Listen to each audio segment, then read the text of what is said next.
his story. I can tell a little bit. I've got some Ushigov details. Okay. All right, everyone. Welcome to the GR Pod, the Green Racing Project podcast, Green Racing Podcast, Week 3 World Cup analysis, and maybe some Super Tour analysis, and wherever our conversation goes. We have Raleigh, for those who can't see, just with some sponsor content there with all his Mod Shoe skis, Swix bib, getting ready for biathlon trials here in Craftsbury later this week. So we're excited about that. We've got Jake, who just got to France, the Grand Bornand, I think, maybe, if I said that right, for next weekend's IBU World Cup. And Kelsey is also in Craftsbury. We're all getting ready for biathlon trials. Some exciting racing this weekend. We'll start with World Cup. Let's start with celebrating the US women. They had some great races. Rosie had a fantastic sprint, had a very poorly timed stumble as she was leading in the final. But before that, I was very impressed with her tactics. Her quarterfinal, her semifinal, her final, she made the exact same move. She had been staying the pack through the first lap, made the move on the outside, had a really strong V1. It just seemed like a great way to conserve energy through the rounds and put her in a position to win. And if she hadn't stumbled, I think she would have at least gotten first or second. So was super excited about that. And then going into the distance race, Jessie, Rosie, Haley, I think second, fourth, sixth, super impressive. And Jessie and Rosie are fourth and fifth in the overall standings. So I was super excited about all that. Yeah, Luke and I actually watched the women's sprint together and just agonized for poor Rosie when she tripped, because like he said, she played it so well through the rounds, and you could see where there were times where she was, not using all of her energy in the uphill and was like, no, I'm going to wait until, the right moment and try to create as much speed as possible. And the racing of the distance races, Swerble coming through and getting sixth. I've got to believe that's an Olympic slot for her nailed down at this point. Luke and I also, after this race, tried to weed through the US ski team Olympic criteria, which was, we didn't have our legalese reading glasses on, so don't quote us on any of these qualification proclamations. But the tactics and the skiing in the Davos sprint for the women, super fun to watch, and really impressive display of team depth, fitness, and pacing at high altitude in the distance races. Yeah, and maybe we can come back to some of that criteria talk if we touch on the Super Tour in a little bit.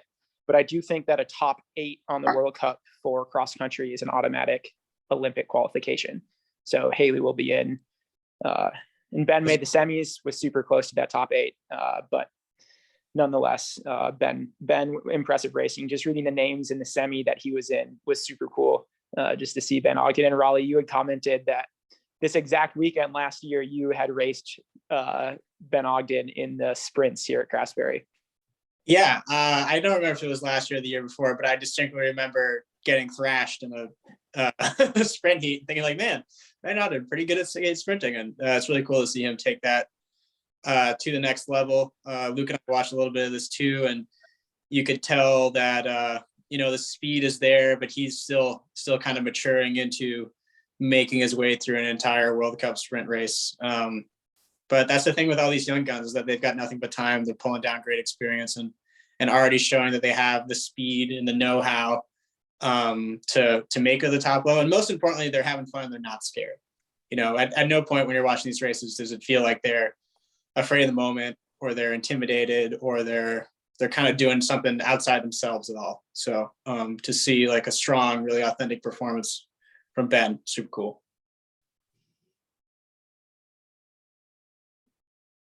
Had we seen Ben this well on a skate sprint before?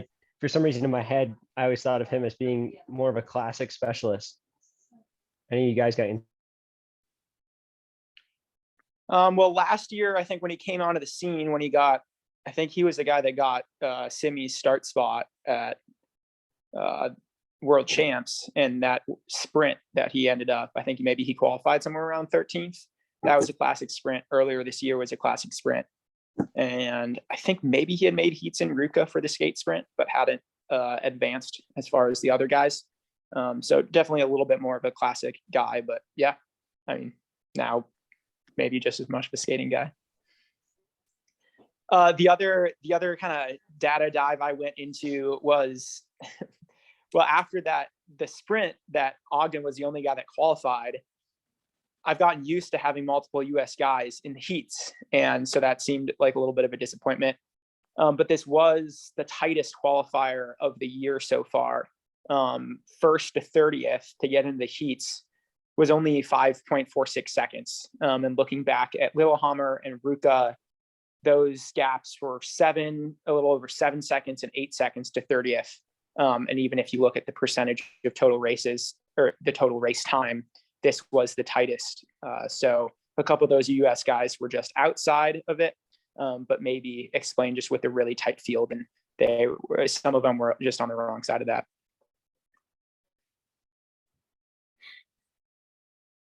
Anyone have any other thoughts from the skiing weekend before we move on to biathlon? I just think it's super notable that the US women are showing that they're still just as strong, even with a full field. I think seeing Jessie's performance up against Johaug and Carlson was really impressive because they're just dominating right now. Yeah. I mean, the last 2 weekends with Rosie, last weekend, she was within 15, 20 seconds of Johaug. This weekend, Jessie was within 15 seconds of Johaug. I mean, that's within striking distance in a distance race. Sweet. And this was a 10K and it's distance. I think that's awesome. It's totally one thing to sneak into a final in a sprint. It's another to do it consistently, like so many of the girls have, and now to put 3 in the top 6. And in a distance race at altitude, Beijing's at altitude, that's sweet. Yeah. I also think that was a Faster Skier that ran an article about Haley always doing well in Davos, and I think some people on our team were a little nervous that might jinx her, and she pulled through, so that was sweet to see. Yeah. Good job, US women. After wasn't this this weekend, her podium last year was in Davos? Yeah, I think that's right. But of course, I mean, this is more impressive in my opinion with a full field now. yeah, I think that's been one of the interesting things over the last couple of weekends is comparing last year to this year. And honestly, like last year, US women were doing great, but it was just hard to tell exactly how great they were doing and how their fitness would compare to the most competitive field. And the last weekend or two has really showed that they're right in there. So, yeah. Oh, the one other thing I wanted to ask you about was Ustiagov. And compared to the last couple of years, I haven't followed him super closely, but it seems like he's having a great year. He's second in the overall right now on the guy's side. Has he been gone for a couple of years and is coming back, or what is Ustiagov's story? I can't remember exactly.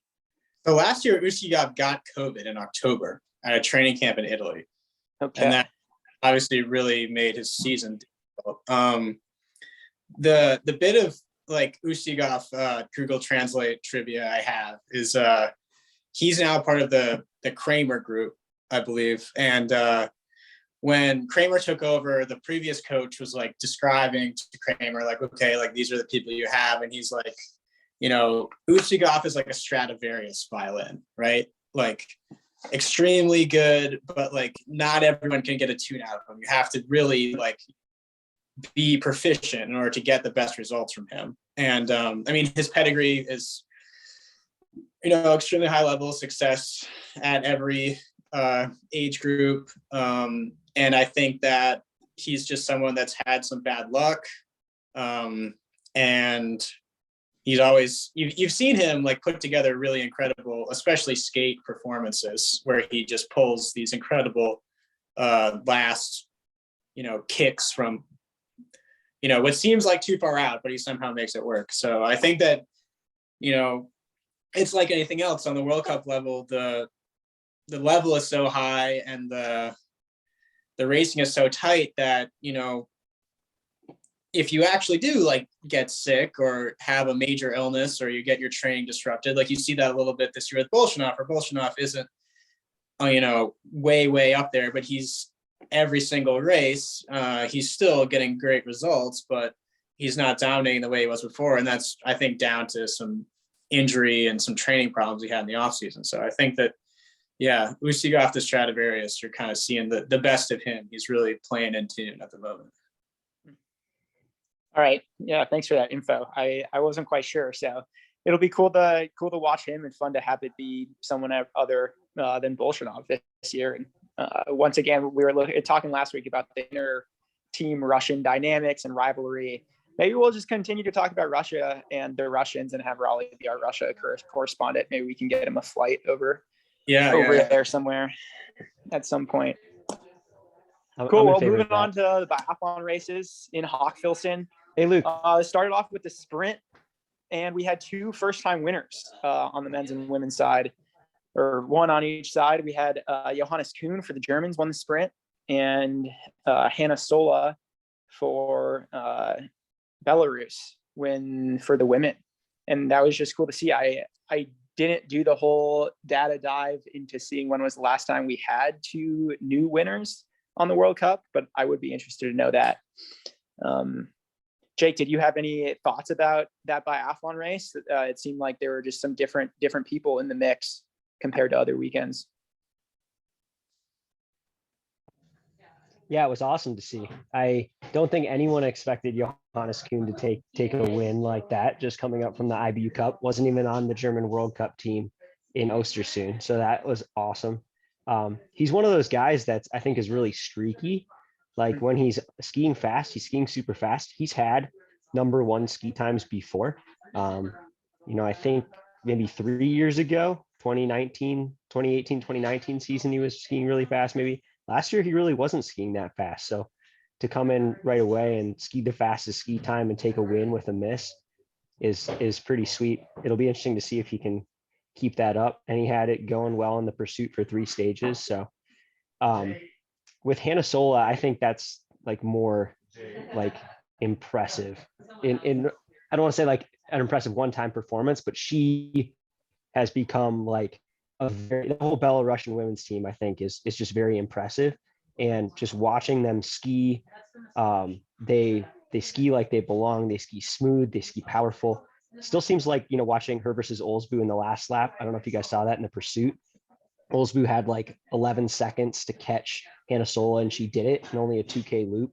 So maybe, and even watching, Hannah Sola got a ride on the last loop from Oberg and I think Magnussen in her sprint race.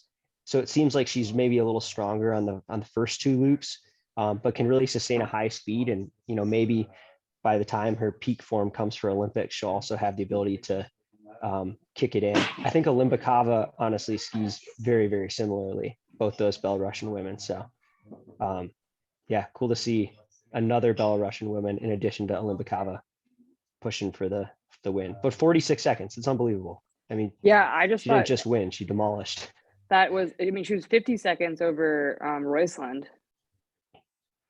with the same shooting. So I think that was really incredible. And then Justine Brysaw, who was second, 2 misses, obviously skiing really well, but still quite a bit of time.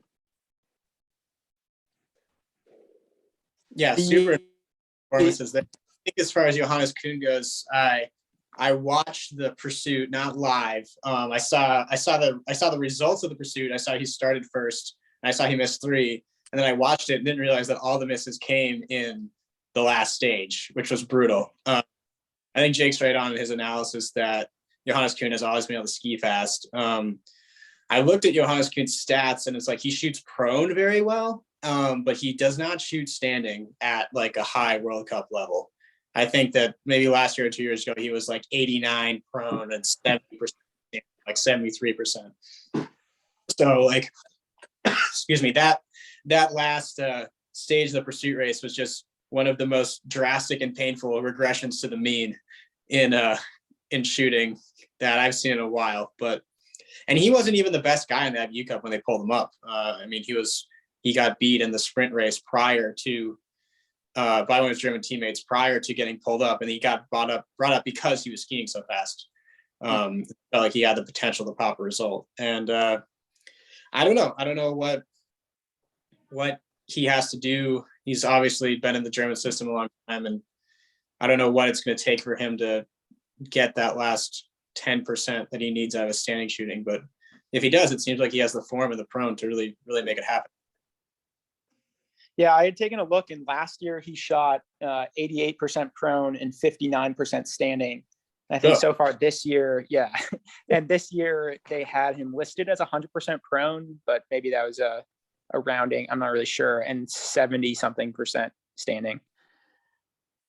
The other performances that stood out to me, I wanted to make a note of Deidre getting another personal best result. Yeah, pretty sweet to see. She got 36th, which was her career best, and she had just gotten her career best as a 38th in Ostersund. So really cool to see another American woman coming into form and being competitive there. And then the other one was Stina Nielsen, 16th in the sprint and 10th in the pursuit. And I didn't see her I didn't get to watch too much of that, but looking at the results, I mean, and having her been on the IBU Cup the last couple of weeks, and I think her best in Shushin 2 weeks ago was a 16th. So then to go from 16th on the IBU Cup to a 16th on the World Cup and then a 10th in the pursuit, it's really cool. And in that pursuit, she missed two in the final stage. So she was like in it, like totally in it. I forget what point she was shooting on. I wish I could go back and like see that. But Nielsen, I'm talking about. Yeah. Can I add one more impressive performance, Luke? Yeah, please do. Or maybe two. So in the sprint, I thought there were two other exceptional performances. Smolsky, first podium for Belarus. He's been one of those guys, I feel like that's been like slowly improving for a long time. Cracked his first top 10, I think, in Oberhof last year with clean shooting, and clearly was skiing at a new level this year. And I feel like there's always one Belarusian guy that's skiing really well in the early season. So that was cool to see him break onto a podium for the first time. And then the other one was Ida Lean, the new Norwegian girl. I think the Norwegian women really lack depth in general. And to see a young Norwegian woman shoot clean and only be 2 seconds back from Roysland in the sprint, I think is really promising for their relay. So that was cool to see.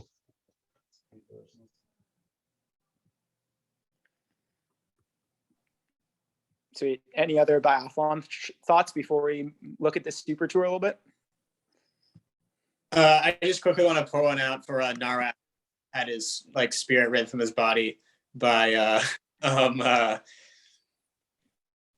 Russian anchor, where I can't remember his name right now. But if you watch that race, I feel like that last lap really encapsulates it, where Narath just like is maxed out and can't go any faster, and is just fighting. He knows that like the Russian dude is coming, and the Russian guy catches him and then just kicks so hard and he has no chance. And so I don't know, I just really empathize with both of them, because I've been in both of those roles in that kind of scenario. And I thought that was a notable moment from the weekend, just from like if you've ever ski raced or done any kind of like running race or cycling race, sometimes you're the person that can't do anything, and sometimes you're the person making the move. So something interesting. Yeah, for sure. That was kind of hard to watch, but or cool to watch if you're a Russian fan. All right, so Super Tour. We haven't touched base about this yet on the podcast, but we had the last 2 weekends in Duluth and then in Cable for the good old Midwest start to the Super Tour. First time a lot of these people are seeing each other, really, and especially for our GRP teammates who didn't get to race out of Vermont last year. Cool to just put in a race effort and get to see how they compared to other folks. And the same with a lot of the rest of the Super Tour. There are also a bunch of college athletes. Even Utah had made the trip and had some competitive athletes. So I don't totally know where to start here, besides the fact, I guess Elena won both the sprint qualifiers. And as Raleigh and I were looking at the criteria last night, it looked like it was the best 2 races out of these Super Tours nationals, but nationals have bonuses to them. So nationals in Soho in the beginning of January are really what where athletes are aiming to have their best performances in terms of Olympic qualifications. But still, we're looking at 2 best for Elena to get to sprint wins, and it's just based off the qualifiers for sprints. Was neat to see her doing really well, really strong going into nationals.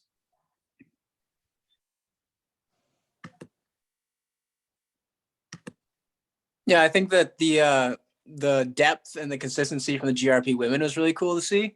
They have a really great nucleus of people training together and pushing, and to see them be really consistently in the top 10, 12. I think that this period was also kind of the bit of a coming out party for Alex Lawson, who took a big step the last couple of years, but because of COVID wasn't really able to show it on the national level. And the same thing with, Margie Freed, Michaela Cullen-Miller, and Annika Landis raced a little bit more, but to have her switch the suit and race for a new team and have some success was also really great. And then GRP guys, some impressive performances by Braden Becker. I think some of his best national level racing. And Adam Martin just continuing to be distance classic king, and showing a little sprint speed in the classic sprint and cable as well.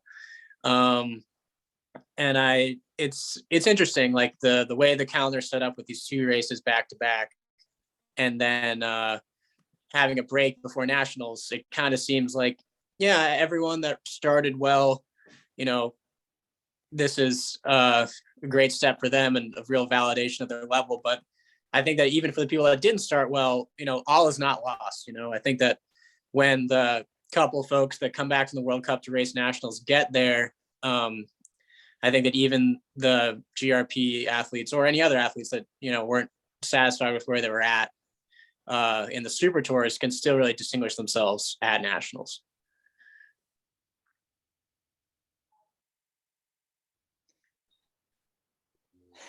Yeah, I think that's Kelsey is that's telling totally us to true. hurry I up. think maybe the biggest guy I saw for that, Raleigh, is Ian Torchia. I think he probably didn't have the races that he wanted to. Looking at like national level distance guys, especially. Bopping in back to our GRP teammates though. I didn't get to watch all the races, but I did get to watch a few of them. And one, I love Dennis Cruz as commentator of those races, so that's great. Little Berkey shout out there to Dennis. And but Braden Becker making a big move in the 15K skate. He came in, I think, with like 3K to go. One of the live cameras caught him about 15 meters ahead of everybody else, really pushing the pace. And I don't know, that may have helped out Adam and Zach a bit trying to separate from the pack. Because I think then it was kind of like those 3 guys plus the Canadian dude, Philip. I don't know how to say his last name, Boucher. Yeah. Boucher. So, but I was really psyched to see Braden with the guts to make that move. And he ended up 4th in that race, I think 3rd American. But to see that shows that he has the capacity to maybe pull off a win sometime too. So. Yeah. Thanks, And Briggs. as always, from the World Cup down to the Super Tour, I mean, it's early season, as we've talked about. A lot of these important races coming up are altitude, so it'll be interesting to see that. But we got to wrap it up here. Kelsey is ready to head out the door. She got places to be, and Raleigh's got skis to wax. So yeah, thanks everyone. Thanks guys for chatting and sharing your thoughts. Awesome. Thanks, Luke. Okay. All right, bye guys. Thanks, Luke. Yeah.